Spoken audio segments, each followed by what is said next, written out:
Salam alaikum, hola a todos y a todas, bienvenidos un día más al canal.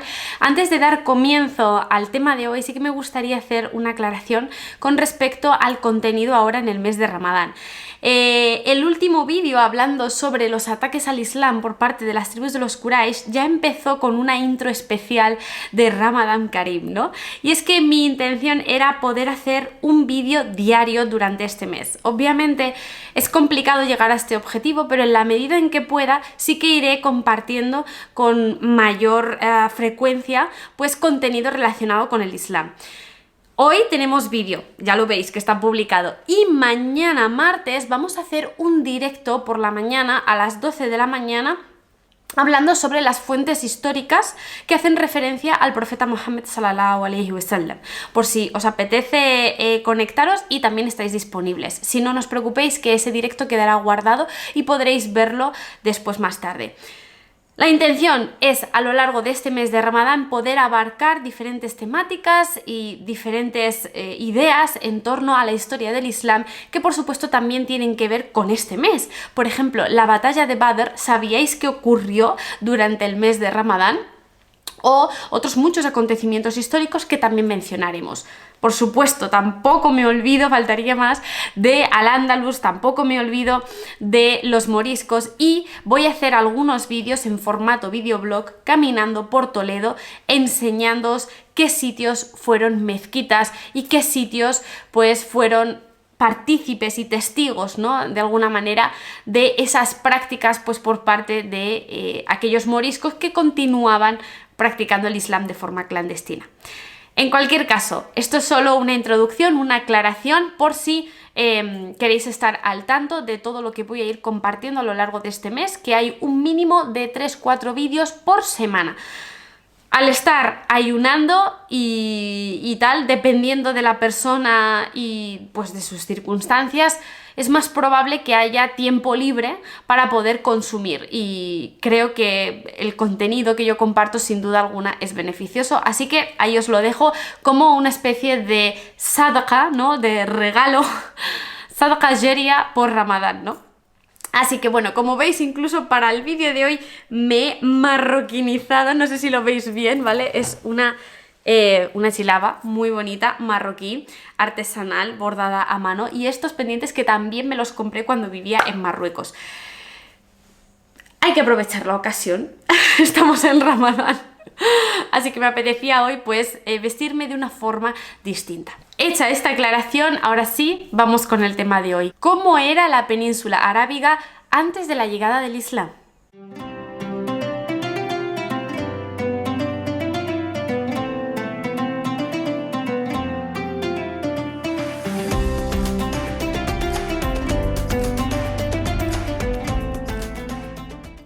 Cuando vemos una religión y la analizamos tanto desde sus inicios como su desarrollo a posteriori desde un punto de vista histórico y cultural, es muy importante que tengamos en cuenta cuál era el contexto, y por supuesto en eso el Islam no es una excepción. Mucha gente estaréis hartos de escucharlo por activa y por pasiva en diferentes medios, tanto por YouTube como por redes sociales, ¿no? Esta idea de que el Islam fue una revolución, fue un antes y un después, el Islam cambió el panorama del mundo, el Islam otorgó muchos derechos a la gente en general, pero especialmente a las mujeres, etcétera, etcétera, etcétera.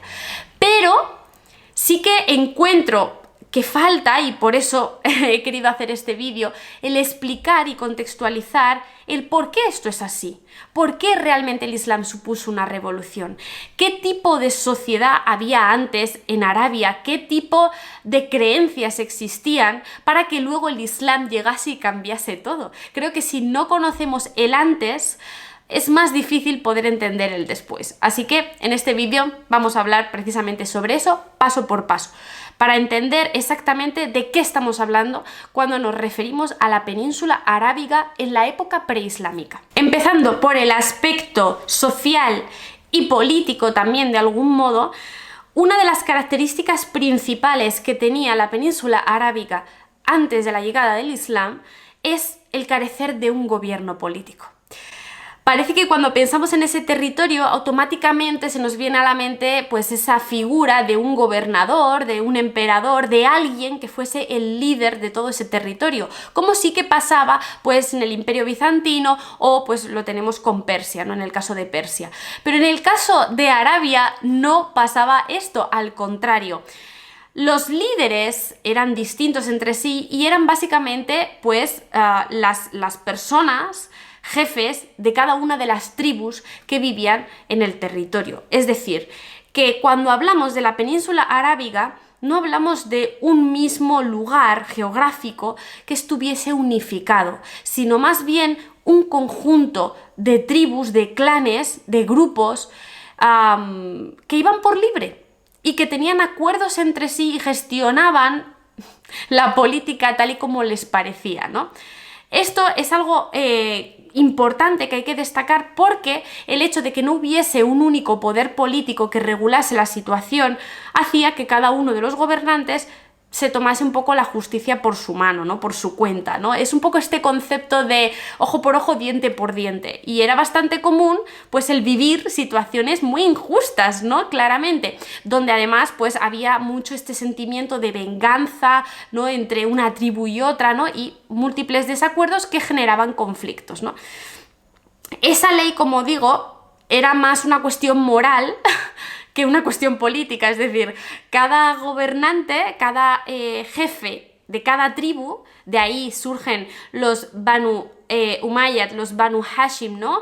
Que es una de las tribus de Quraysh a la que pertenece el profeta Muhammad sallallahu alaihi wasallam, ¿no? Estas tribus distintas, pues de ahí surge el que hubiese de alguna manera una actitud diplomática entre unos y otros, tratando de llegar a acuerdos para evitar pues estas situaciones conflictivas que desde luego debían ser comunes. Entonces, en relación a esto, el Islam, lo que aportó, el beneficio que trajo consigo el mensaje del Islam, era el ofrecer un orden y una justicia a una sociedad, a una zona geográfica que carecía de ese orden, que era algo caótico, algo tribal. Es por eso que al no existir esa justicia, digamos que el respaldo que uno tenía era el respaldo de su propia tribu.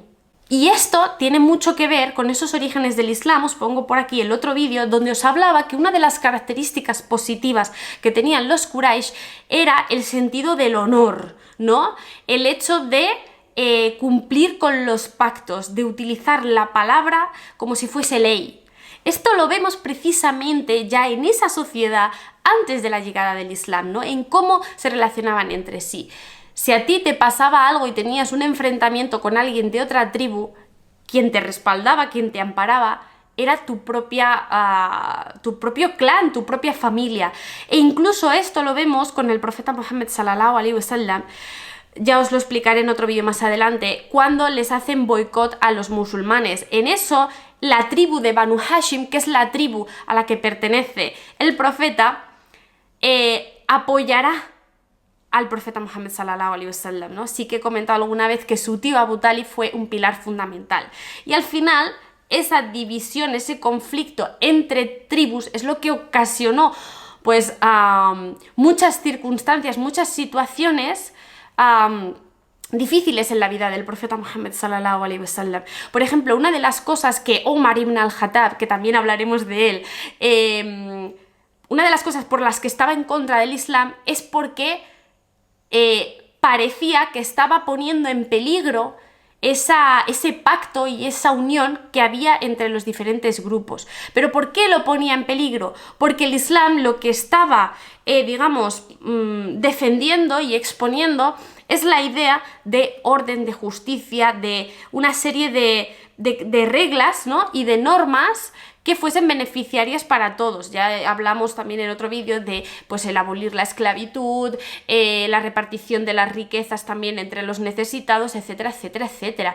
Entonces, realmente a nivel estructural, desde el punto de vista político y desde el punto de vista social, es por eso que el Islam fue una revolución, porque cambió totalmente el panorama y el modo de vivir que tenían antes del Islam. Desde el punto de vista económico, quienes tenían la sartén por el mango, es decir, quienes dominaban realmente este aspecto, eran los judíos. Y aquí igual os quedáis un poco sorprendidos porque tendemos a pensar que en la península arábiga únicamente había árabes, y no.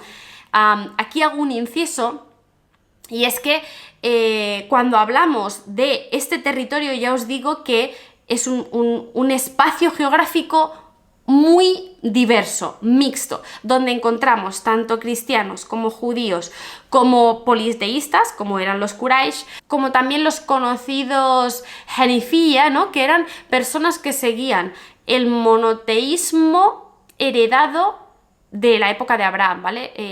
Digamos, eran defensores de ese legado abrahámico.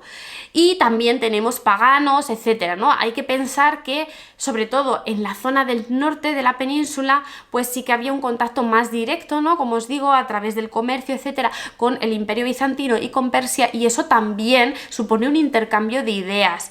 Y esa influencia también se percibe en el aspecto religioso, en el tipo de creencias que tenían, las prácticas religiosas que desarrollaban, incluso hasta los nombres de los falsos dioses también tienen, digamos, su relación o su paralelismo, es curioso, pues con antiguos dioses de la antigua Mesopotamia, etc. Pero bueno, eso es otro tema. Lo que vengo a decir es que estamos hablando de un territorio muy diverso. Esa es la idea que quiero que os quedéis, ¿no? Y en el caso de Meca, que está en el mapa más al sur, pues predominantemente eran politeístas, ¿no? Estaban los Quraysh. Pero aún así, aunque hubiese estas tribus, también habitaban los judíos. Y como digo, desde el punto de vista económico, eran los principales en beneficiarse de esto. ¿A qué se dedicaba la población en la ciudad de Meca? Mayoritariamente eran mercaderes, comerciantes y prestamistas. Y esto es algo que también cambiará con la llegada del Islam, porque dentro de esa práctica comercial económica, el tema del préstamo se hacía con intereses, con usura, y esto es algo que está terminantemente prohibido en el Islam, es algo haram en el Islam, ¿no? La usura, la riba, que se dice en árabe. Entonces, claramente es otra de las cosas que cambiará el Islam y que generará ese rechazo y ese conflicto, ¿no?, esa tensión, por una razón muy obvia, porque realmente los grandes beneficios se obtenían a partir de estos intereses, ¿no?, cuando alguien solicitaba un préstamo.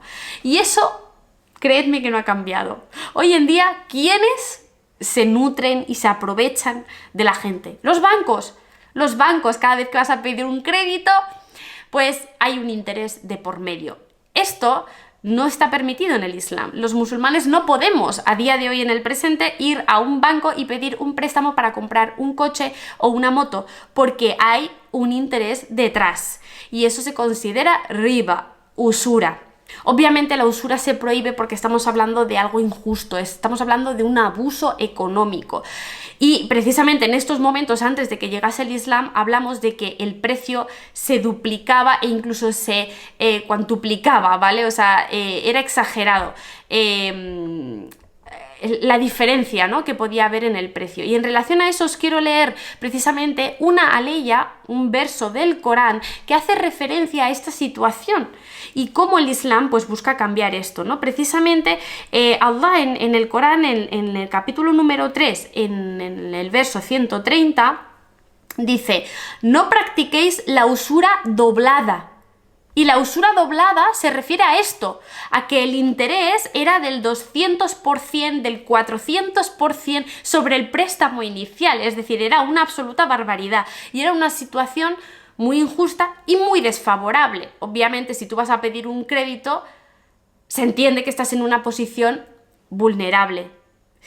Y la usura lo que hace es aprovecharse de esa debilidad que tú tienes para sacarte más y sacar más provecho. Y esto era algo que hacían tanto los árabes como los judíos en la ciudad de Meca, ¿vale? Eso el Islam termina con ello, igual que termina con la esclavitud y tantas otras cosas que tienen que ver con ese beneficio económico. Y de ahí, pues ese rechazo directo a el Islam.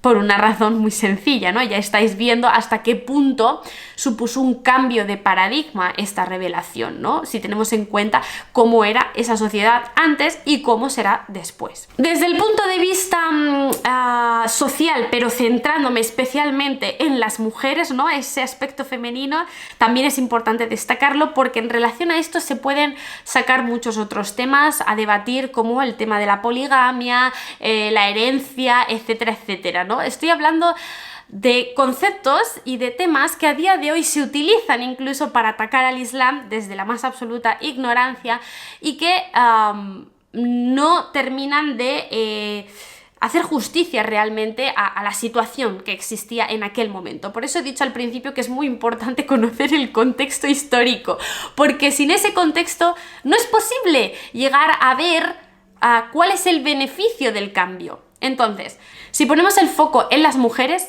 hay que decir que Arabia era una sociedad predominantemente masculina. ¡Qué sorpresa! A lo largo de la historia vemos que es, digamos, un patrón muy recurrente, estas sociedades patriarcales, estas sociedades misóginas, donde la mujer pues es poco más o menos que una propiedad que sirve para satisfacer los deseos sexuales, ¿no? O sea, realmente no vemos que haya mucha diferencia en este aspecto, pero sí que es importante reseñar esto, y es que los hombres no tenían un número limitado de personas, de mujeres, con las que poder casarse y tener relaciones sexuales. Es decir, que cuando hablamos de la poligamia, en la Arabia preislámica, esa poligamia era infinita. Un hombre a lo largo de su vida podía casarse con la mujer que quisiese, estar con ella el tiempo que quisiese y deshacerse de ella tan pronto como quisiese. ¿Entendéis? La mujer era una propiedad casi casi de usar y tirar. El Islam, por supuesto, cambia esto rotundamente. Puedo hablar en un vídeo específicamente acerca de la poligamia desde el punto de vista social, antropológico, histórico, y vincularlo con el Islam, porque sin duda es interesante, aunque es un tema muy polémico que la gente suele utilizar para atacar el Islam. Pero bueno, sí que voy a hacer un adelanto en este vídeo. Para empezar, la poligamia no es una norma en el Islam. Este es uno de los grandes bulos más extendidos que hay con respecto a nuestra religión, ¿no? Es que el Islam permite la poligamia. Sí, cierto, la permite en un número limitado, máximo 4 mujeres, bajo unas condiciones muy específicas, muy concretas, que no aplican a todo el mundo ni a todos los países, y es la excepción, no es la norma. De hecho, el Islam, y en el Corán Allah lo dice, es preferible siempre la monogamia. Hay una defensa hacia la monogamia, no la poligamia. Otra cosa es que hoy en día tengamos dos tipos de perfiles distintos que utilicen esa poligamia, o bien para aprovecharse de ella y casarse con más mujeres, aún haciéndolo de forma injusta, con engaños y demás, y el otro perfil que es justo el contrario, el criticar la poligamia, ¿no? Sin saber realmente a qué responde todo esto. Es como un adelanto de lo que, inshallah, trataré en un vídeo a futuro, ¿vale? Analizando el tema de la poligamia. Pero creo que es importante reseñar esto en relación a los derechos de la mujer. ¿Por qué? Porque cuando llega el Islam, esa poligamia se restringe, ¿vale? Se acota. Antes del Islam, como digo, esa poligamia era infinita, esa mujer no tenía derecho ninguno, esa mujer era poco más o menos que un vientre andante, que únicamente servía para tener hijos y ya está, ¿vale? Cuando llega el Islam, esa poligamia se restringe a un máximo de 4 mujeres. Y no solo eso, sino que dentro de esa práctica poligámica es absolutamente obligatorio conceder los mismos derechos a esas 4 mujeres. Es decir, que tú no puedes casarte con esa mujer y después dejarla tirada como si fuese una colilla. Si tú decides tener, estoy hablando de aquella época, cuando llega el Islam y defiende esto, si tú decides casarte con 2 mujeres, esas 2 mujeres tienen que tener cubiertas sus necesidades al 100% por igual. Esas mujeres, y ya no estoy hablando solo del aspecto económico, que la gente también se va por ahí, hay que comprar un vestido a una, también hay que comprar un vestido a la otra. también, pero no estoy hablando del aspecto económico, estoy hablando de las necesidades también emocionales, de las necesidades físicas. Sobre este tema se podría hablar mucho, pero no quiero tampoco extenderme porque no es el contenido en sí, ya lo podemos hablar más adelante, pero la idea fundamental es que el Islam lo que hace es restringir esa práctica y a ponerle una serie de normas y de condiciones para, en caso de aplicarla, que sea lo más justa y lo más equitativa posible, para que ninguna mujer se vea en una situación vulnerable, en una situación de extrema necesidad y debilidad, ¿no? Esto además, por eso digo que el tema de la poligamia se puede analizar también desde el punto de vista antropológico y demás, tiene una finalidad, el regular la poligamia, porque sí que hay momentos de la historia, sobre todo momentos de guerra y de conflictos, donde hay muchas mujeres que se quedan viudas.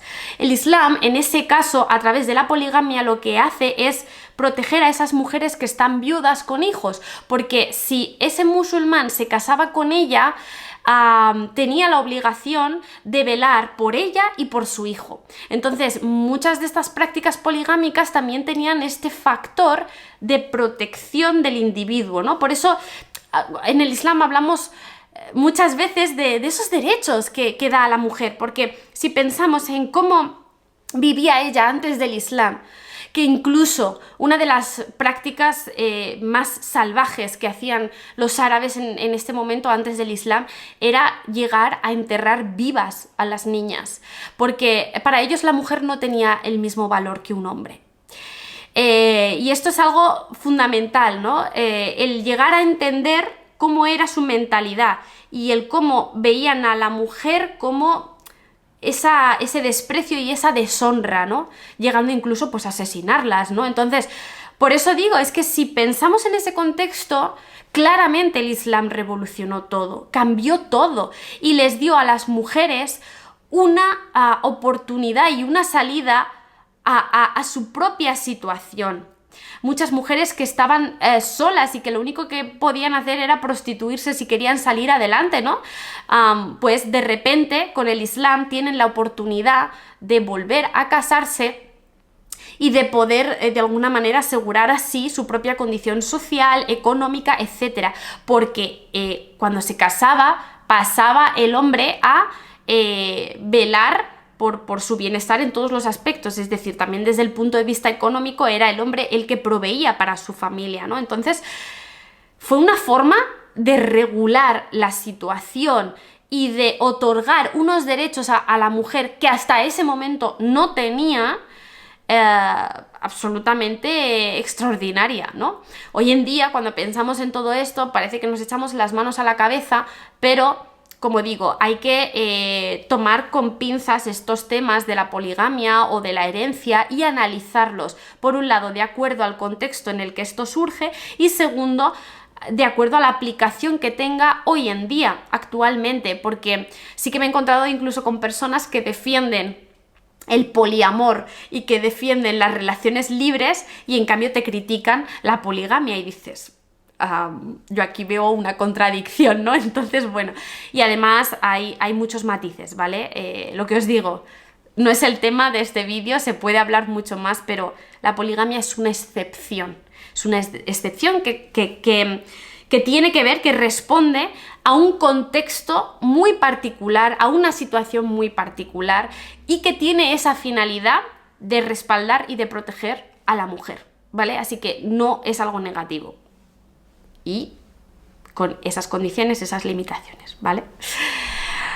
Ya me veo venir los comentarios en este vídeo, pero bueno, es un tema importante que sin duda alguna hay que tratar. Estoy cansada de tener que ocultar los temas, no sé, de no poder hablarlos porque son temas tabú, cuando realmente, si lo analizas, no tiene nada de extraño. Además es que la sociedad de Arabia, ¿vale?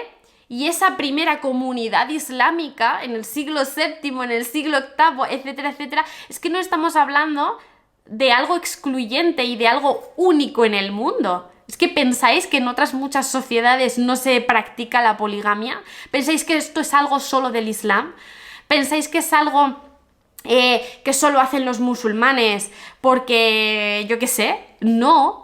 Es que cuando vas al aspecto histórico te das cuenta de que esto ha sido una regla que se repite a lo largo del tiempo en muchísimas circunstancias distintas, en muchísimos contextos. Entonces no entiendo por qué nos debe sorprender tanto el tema de la poligamia en el Islam, sobre todo cuando entendemos todos esos condicionantes que hay detrás y a qué responden, porque eso es lo que nos ayuda a entender cómo revolucionó toda la sociedad. Y luego, por último, desde el punto de vista social, otra de las prácticas comunes que tenían estos árabes era el tema de consumir alcohol, el embriagarse. Esto era algo muy popular y de hecho la propia prohibición del alcohol en el Islam no es algo que ocurrirá en el primer momento cuando empieza la revelación, es decir, que hay un periodo de tiempo en el que los propios musulmanes siguen tomando alcohol, porque para ellos la cerveza era pues como para nosotros el agua hoy en día, con cada comida y demás, ¿no? Hay que entender que el mensaje del Islam, aun siendo tan revolucionario, aun suponiendo un antes y un después, se irá implantando de una forma pedagógica, poco a poco. Por eso he dicho en otros vídeos que toda la revelación son 23 años, no penséis que en el primer momento pues se reveló el verso del cerdo o del alcohol o de... No fue así, no fue así. Entonces, bueno, tiene este sentido pedagógico para permitir ese cambio en las personas. Al final somos seres humanos de hábitos, de costumbres, que necesitamos un tiempo de adaptación, hay un proceso de cuestionamiento, etcétera, ¿no? Y esto se refleja muy bien en cómo progresivamente pues va cambiando ese tipo de sociedad a medida que ese mensaje del Islam va calando más en las personas, ¿no? Entonces, bueno, esta es otra de las prácticas, ¿no? Es decir, los musulmanes al principio tomaban alcohol, ¿vale? Porque no era haram. Y ya por último, desde el punto de vista religioso, ya os he hecho un adelanto de que estábamos hablando de una sociedad diversa donde había cristianos, judíos, politeístas y demás, pero me quiero centrar en este caso en los Quraysh, ¿vale? En estos politeístas árabes. En relación a esto, también me quiero apoyar en las fuentes arqueológicas que tenemos, ¿no? Que son evidencias empíricas que nos hablan muy bien acerca del aspecto religioso de estas creencias, ¿no? Se han encontrado inscripciones talladas en la piedra, en árabe por supuesto, con el nombre de antiguos falsos dioses, ¿no? Está el nombre de Allat, acabado en T, que era uno de los dioses que estaba vinculado a la fertilidad. También encontramos el nombre de Al-Uzza y de Manat, por ejemplo, ¿no? Entre otros. Y incluso se han encontrado súplicas, peticiones, ¿no? Que hacían a esos dioses. Que esto es algo además muy interesante desde el punto de vista ya histórico y antropológico, que es el darnos cuenta cómo las necesidades y los deseos de todos los seres humanos son los mismos, independientemente de aquello en lo que creamos, independientemente del periodo histórico en el que nos encontremos. Es decir, en aquella época pues pedían por la salud, pedían por el amor, pedían por el sustento, ¿no? Y hoy en día seguimos pidiendo lo mismo, porque al final es que forma parte de nuestra naturaleza, ¿no? Como seres humanos. Entonces, bueno, es interesante ver cómo pues en el siglo VII ya pues pedían por cosas que a día de hoy pues se siguen manteniendo, ¿no? En fin, he hecho este apunte, como digo, se han encontrado estas inscripciones y incluso se han encontrado santuarios, pequeños santuarios donde irían pues a adorar a estas estatuas, ¿no? Se sabe además que en la ciudad de Meca, dentro de la Kaaba, ¿vale? Había hasta 350, si no me falla la memoria, 350 estatuillas distintas, ¿no? Y es que al final hay que entender que Meca era un lugar de peregrinaje para todas estas tribus que había a lo largo de toda la península, y era un punto donde convergía, pues al final, todo tipo de creencias y de dioses, ¿no? Al final tengo la sensación, y esto es aportación mía, ¿vale? No está en ningún caso demostrado desde el punto de vista histórico ni nada, pero tengo la sensación de que al final no hay dios de la lluvia, pues yo me lo invento, ¿no? Y talaban ahí una figurita y pum, este es el dios de la lluvia y ya está, ¿no? O sea, siento que al final vivían una práctica religiosa como muy a medida, ¿no? Es la sensación que a mí me da, no lo sé, pero desde luego es llamativo pues pensar en 350 estatuas distintas, ¿no? Si es que llega un momento en que dices, pero ¿a quién hay que adorar? En fin. Es por eso que también el Islam en este aspecto pues fue algo revolucionario, porque es que lo que defendía el Islam era esta idea del monoteísmo, de un único Dios, ¿no? No de 4500 dioses, cada uno para una cosa distinta. Entonces es otro de los aspectos que obviamente generó muchísimo rechazo, muchísima tensión y que tanto al final conmocionó a la gente, ¿no? Porque las tribus de los Quraysh al final con este discurso, este mensaje del Islam se volvieron obsesos incluso, ¿no? Ideando estrategias de cómo desmentir el Islam, de cómo atacar y asesinar al profeta Muhammad sallallahu alaihi wasallam, y digamos que al final toda la situación se fue de las manos. Esto lo explico en otro vídeo que os pongo por aquí por si queréis ver la continuación, digamos, ¿no? ¿Qué sucede en esos primeros años cuando empieza la revelación? Pero bueno, en definitiva creo que sí que era importante contextualizar todo esto, entender qué tipo de sociedad era, una sociedad analfabeta, que no lo he dicho, una sociedad, iletrada, aunque sí que tenía un gran dominio de la poesía. Y este es quizá el único aspecto en cuanto a la educación por el que sí que destacaban de una forma notoria, ¿no? Y que de hecho nos ha llegado hasta nuestros días. Hay un documento que se llama Mu'allaqat, ¿vale? Espero pronunciarlo bien, que es una colección de 7 poemas de época preislámica, ¿no? De esa poesía de la Yahilía. La Yahilía se traduce como esa época de la ignorancia, ¿no? Cuando hablamos en el Islam precisamente de la época preislámica, decimos que era la Yahilía, ¿no? Esos tiempos de ignorancia en que la gente no sabía, esos tiempos en los que no había orden, no había justicia, no había moral ni ética, ¿no? Donde pues cada uno salía adelante como podía y un poco este modo supervivencia, ¿no? Entonces, en relación a este periodo, pues sí que hay pues pequeñas poesías árabes que se han podido rescatar de ese entonces, ¿no? Y que son la prueba documental directa que tenemos de ese dominio que tenían de la lengua árabe y de la poesía particularmente, ¿no? De ahí también el hecho de que después el Corán fuese revelado en árabe y además cuente con muchísimas metáforas y digamos estructuras, ¿no? Dentro del contenido que diríamos poéticas, ¿no? Porque el Corán es como una especie de respuesta a esa sociedad, ¿no? Así que en definitiva era importante, considero, el poder compartir con vosotros cuál era este contexto y de qué manera pues el Islam cambió todo. A modo resumen, diremos que el Islam efectivamente otorgó derechos, pero no solo a las mujeres, también a los esclavos y a cualquier ciudadano en general. Trató de implantar, o sea, el sistema de justicia, de caridad, de orden, ¿no? De estructura social, de civismo, ¿no? Un montón de cualidades, de valores, de principios que claramente revolucionaron no solo la península arábiga, sino al final todo el mundo, y es parte de ese legado que nos ha llegado hoy en día. Así que bueno, hasta aquí el contenido, espero que os haya gustado.